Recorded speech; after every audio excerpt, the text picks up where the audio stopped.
Baik, saya jawab ini dulu Bapak. Karena waktu saya jawab singkat padat. Yang pertama, urusan bagaimana batasan berwuduk di tengah siang Ramadan.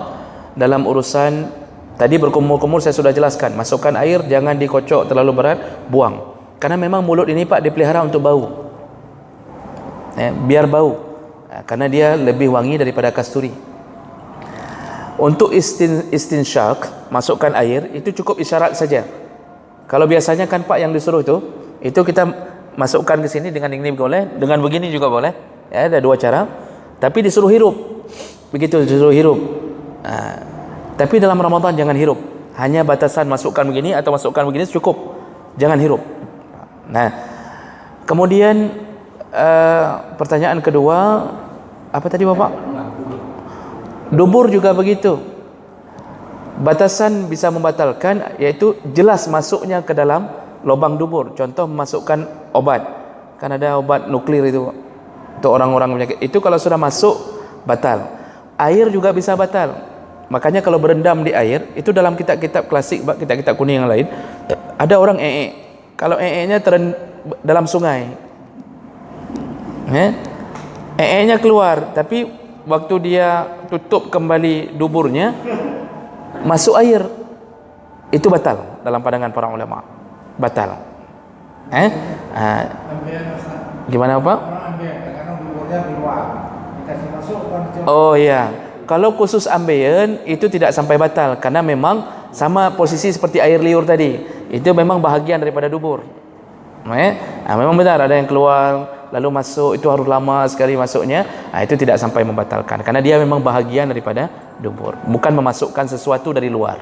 Nah, pertanyaan ketiga, keluar dari saf bagaimana Bapak? Keluar dari saf itu boleh langsung melakukan gerakan yang membatalkan salat dengan cara berjalan, itu langsung keluar, atau lebih beradab kata Imam As-Sayuti dengan melakukan salam lebih dahulu.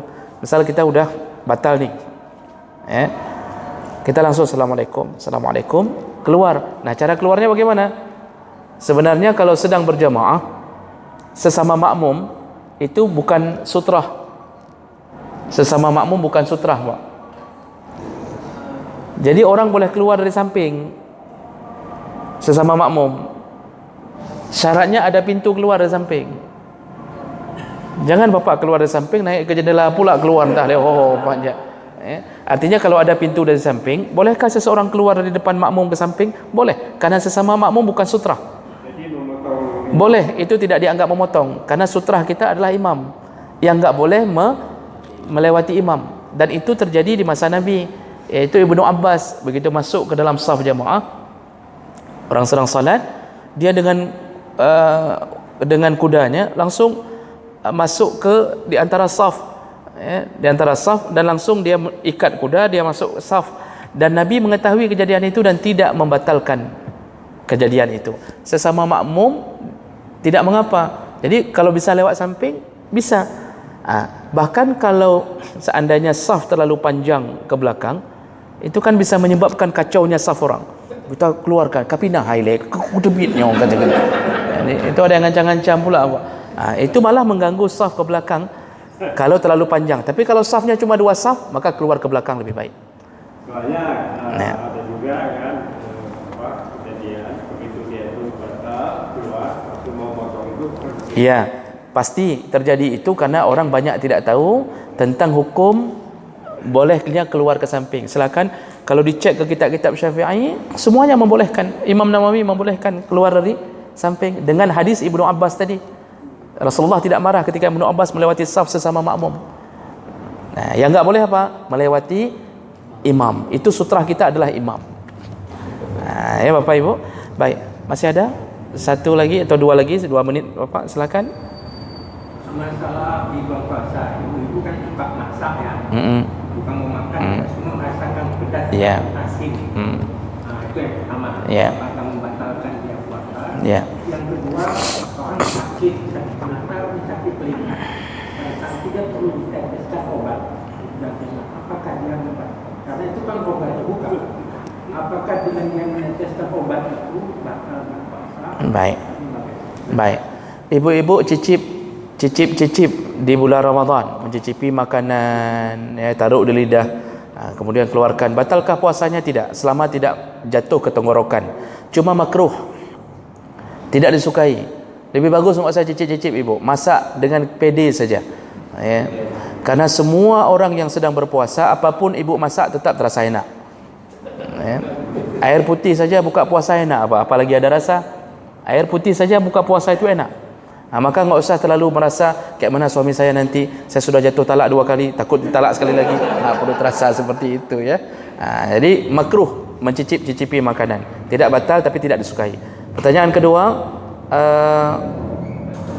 obat tetes kalau sudah masuk ke rongga tetap batal. Jangankan obat tetes Bapak Ibu, infus. Ini kan bukan rongga nih. Ini pori-pori nih. Tapi kita tiba-tiba diinfus. Itu batal, khusus infus batal. Kenapa? Memasukkan nutrisi makanan ke dalam tubuh melalui jalur pori. Jadi yang dianggap itu memasukkan makanan, batal. Begitu juga obat tetes batal puasa. Jadi apa yang terjadi? Dosakah kita? Enggak. Kalau memang sakit sekali, tinggal ganti di hari yang lain dan tidak berdosa. Kan kita dalam keadaan sakit. Terakhir Bapak, setengah menit. Kadang-kadang orang yang tidur siang itu karena mimpi. Kalau seandainya tidur siang lalu keluar mimpi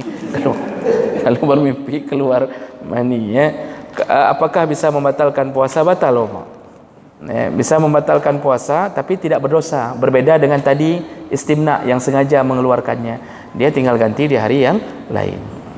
Baik, kira-kira begitu Bapak Ibu. Selamat menyambut Ramadan dan semoga Allah selamatkan kita menghadapi Ramadan yang mulia ini, dan semoga Allah kumpulkan kita kembali di dalam surganya. Amin ya rabbal alamin. Subhanakallahumma bihamdik, asyhadu an la ilaha illa anta, astaghfiruka wa atubu ilaik. Assalamualaikum warahmatullahi wabarakatuh.